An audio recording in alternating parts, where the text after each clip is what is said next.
ये जो आज की पत्रकार वार्ता की जा रही है, ये जो हमारी जनता के साथ एक मजाक किया गया ट्वीट के माध्यम से कि हमारे लोगों को पहले तो एक दिन ये वायरल किया गया कि बहुत जल्द जो है टोल में छूट मिलने वाली है, लेकिन उसके बाद जो छूट का एक ट्वीट आता है कि मात्र 15% की जो छूट हमारे लोगों को दी जा रही है, वो एक हमारे लोगों का मजाक उड़ाया गया और किसके द्वारा, हमारे एक सांसद के द्वारा उड़ाया गया, जिसको हमारे लोगों ने झोलियां भर भर के वोट दिए थे और दिल खोल के वोट दिए थे।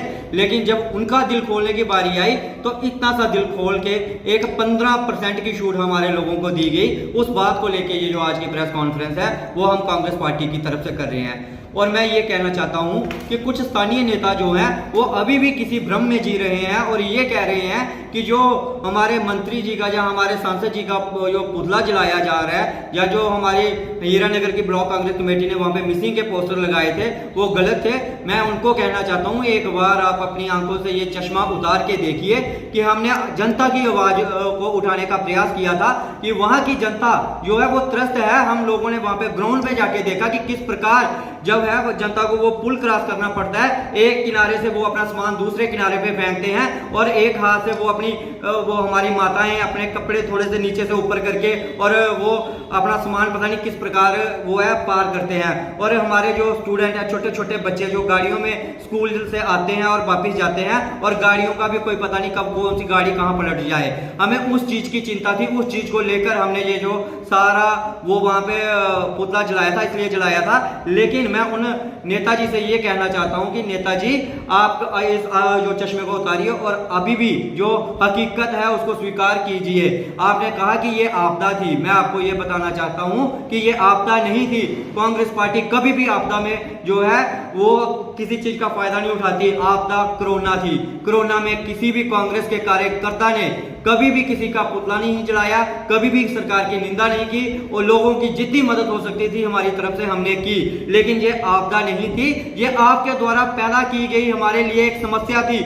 वहां पे माइनिंग की गई थी, माइनिंग के जरिए जो है उस पुल को नुकसान हुआ है। मैं आपको यह कहना चाहता हूं कि एक बार लखनपुर जाने की बजाय आप वहां पे तरना नाला पे जाके वहां पे इंटरव्यू दीजिए और अपनी आंखों से देखिए वहां पे कि क्या वो आपदा की वजह से पुल जो बैठा है, आपदा की वजह से बैठा है, जहां जो आप ही के लोग इसमें शामिल थे, उनकी जो सारी मिली भगत थी लोगों को परेशान करने में, उनकी वजह से बैठा हुआ है। अगर वहां पे माइनिंग ना होती तो वो पुल को नुकसान ना होता, क्योंकि आपदा होती तो सारे वहां पे आसपास घरों को नुकसान होता, कोई और किसी की न्यूज नहीं आएगी किसी के घर को नुकसान हुआ या किसी के कच्चे मकान को भी नुकसान नहीं हुआ जिस दिन वो बारिश हुई।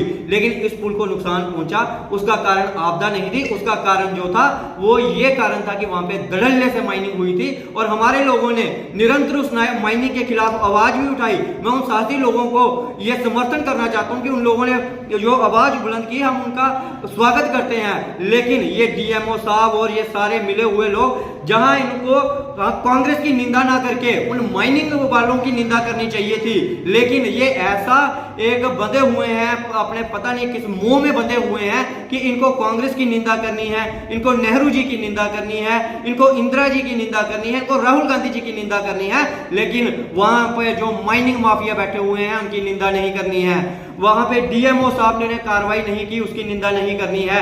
नेशनल हाईवे अथॉरिटी वहां पे जाके अभी तक वहां पे कोई संज्ञान नहीं ले रही, वहां पे पुल का काम नहीं शुरू किया जा रहा, उसकी निंदा नहीं करनी। और हमारे लोगों से टोल जो वसूला जा रहा है जबकि हमारे लोगों को सुविधा नहीं दी जा रही, उसकी ये निंदा नहीं करते कि ये 15% का टोल की जो स्वागत करते हैं। मैं उनको ये बताना चाहता हूं कि ये देख ले न्यूज कि ये हिमाचल में जब आपदा आई, अगले 6 महीने तक कुल्लू मनाली हाईवे नहीं लगेगा टोल टैक्स, वहां पे बिल्कुल टोल टैक्स को माफ किया गया है। ये आप न्यूज़पेपर में भी पढ़ सकते हैं। लेकिन हमारा सांसद पीएमओ में बैठा हुआ है और डबल इंजन की सरकार है।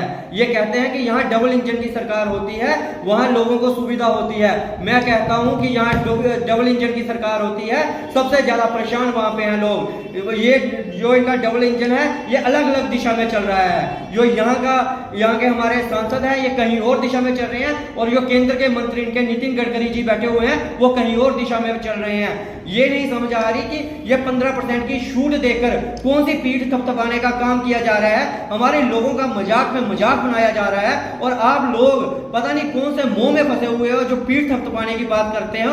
मैं पूछना चाहता हूं कि अगर पूरे देश में 60 किलोमीटर के अंदर कोई टोल नहीं लिया जाता, लेकिन जम्मू कश्मीर में क्या है कि 45 किलोमीटर के बाद जो सरोर टोल प्लाजा पे टोल लिया जाता है, लगनपुर टोल प्लाजा पे टोल लिया जाता है, और आप पीठ थपथपाने में लगे हुए हो। और जब कोई आवाज उठाने की प्रयास करता है लोकतांत्रिक तरीके से, तो आप कहते हो कि ये आपदा का अवसर ढूंढ रहे हैं और तुरंत फौरी तौर पे उस पुल का काम निर्माण कार्य शुरू करना चाहिए था।